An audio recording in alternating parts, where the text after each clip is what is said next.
BSTT. It's Ben here, and today I'm talking about why the Warriors-Celtics finals will be the most exciting finals in a while. That was a tongue twister. So let's get right into the video. So, the Warriors and the Celtics were both really high seeds in this year's playoffs, and they both went through semi-difficult paths to get to the finals. The Celtics started off with the Nets, who in the beginning of the season were the favorites to win it all, and then they went through a slump and fell to the 7th seed. The Celtics took care of them easy in 4 games, and then they went on to play the 3 seed Bucks, who Celtics took care of them in 7, and it was a close back and forth series. Then they went to play the Miami Heat, which was also back and forth as it went to 7, where it all came down to a Jimmy Butler 3, which he missed, and then the Celtics won. And for Boston, this is the first time they've been here in a few years now, but the playoffs is something that's not new to them or the Warriors, as they've both been making the playoffs a lot over the last while, actually. But now let's look at the other half, the Warriors, who in the last round, they played the Dallas Mavericks, which was, say the least, a series for a few of the games, and then it showed that the Mavericks weren't ready to contend yet, and they just faded slowly. The Mavs realized that they can't just rely on Luka, and they also, all they're trying to do is develop Jalen Brunson into an all-star.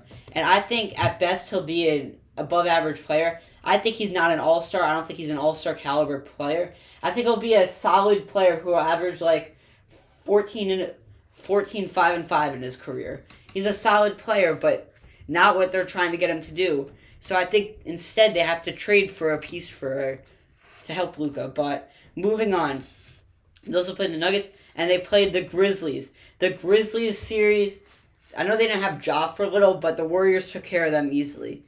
But now we're talking about this.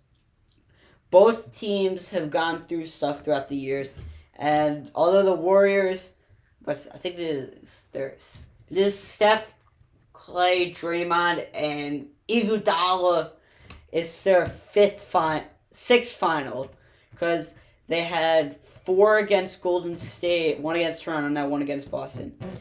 And for Boston, most of this young core, they've all made the playoffs before, but the finals is the first, as they lost to the Heat, most of them, in the last 2 years they lost. Or 2 years ago they lost. Yeah, looking at this, you have Steph, Clay, Draymond, and Iguodala, who obviously have all the playoff experience. But you also have the new guy, Jordan Poole, came out of the G League last year and is averaging 18. He's averaging 18 this year. 18. He's averaging 18, 4, and 3, which are good stats, especially for someone who just came out of the G League. And he's proving he's great. You have Wiggins, who is an all-star starter this year, which I think was ridiculous. I didn't think he was that good. He was averaging 16. What's he averaging? 16, 7, and 2. Wiggins is one of those players who shouldn't have been drafted as high as he was, but he's a solid player. But the expectations make people think he's a bust. But I think he's a solid player, and he deserved to be an all-star, just not a starter. Then who else you got? You got Draymond, who's still a defensive monster.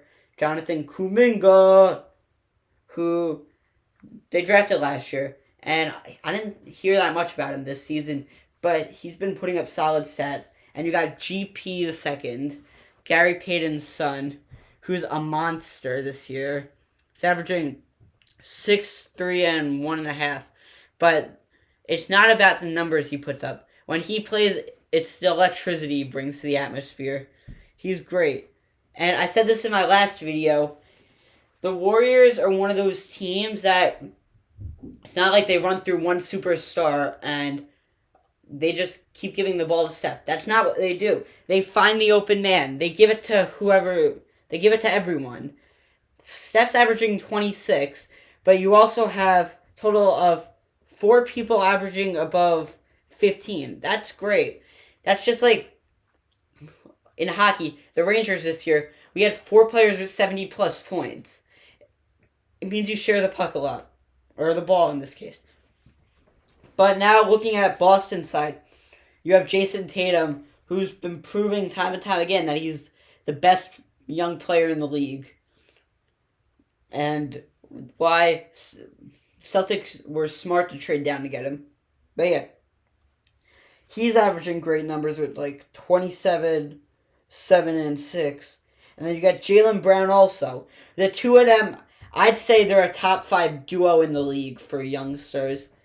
They're just like how Dame and CJ were for all that time, except they're getting playoff success.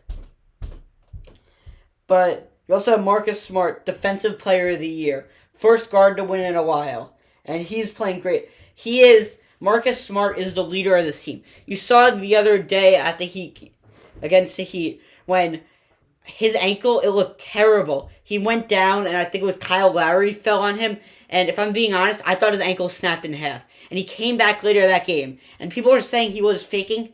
He wasn't faking. That was real. You could tell, like, when the person's faking or not. It was real. He was, like, in pain. And then you saw it. He came back, and the Celtics, I think they won that game. And although it wasn't like he came back and he was perfectly normal, you saw he was playing with a little bit of a limp, but he did it for the team. You also have Al Horford, who the big man is proven why he's a reliable veteran and why I think he's going to go to the Hall of Fame. He's averaging 12 this year when he was meant to be the backup for the playoffs. He wasn't wanted by any team, and now he's on the Celtics again. And then you also have Derek White and Grant Williams, who are two players who are being solid in the role playing. And Rob Williams, who is a defensive monster. The Time Lord, as they call him. He is great. He blocks shots. He just doesn't get that much PT because he had that injury. I forget what it was. It was like torn something. And he came back within like a few weeks after surgery. He was great. But who do I think is going to win this? And who am I rooting for? Although I'm a Knicks fan and it looks like I'm a bandwagon, I'm rooting for the Celtics because all my family, like my dad, my brother, my mom, and my cousins, and my uncle and aunt, and my grandparents, they're all Celtic fans, and sometimes you gotta side with the family. Although some of my family is Sixer fans, which I'll never side with. I hate the Sixers. But yeah, I think I want the Celtics to win. Who do I think will win? I think without a doubt the series is going to 7. This is the most evenly matched teams you could have seen. And I'm torn right now. I think the Celtics are going to win in 7, but I would not be surprised if the Dubs go out and get in 7. But I have Celtics in 7, and game 1 I think game 1's in Boston. Game 1's going to the Celtics. 2's going to Golden State. 3's going to Golden State. 4's going to Boston. 5 to Boston. 6 to Golden State. 7 to Boston. That's my take. Please like, subscribe, and have a nice day, and I'll see you in the next video. Bye!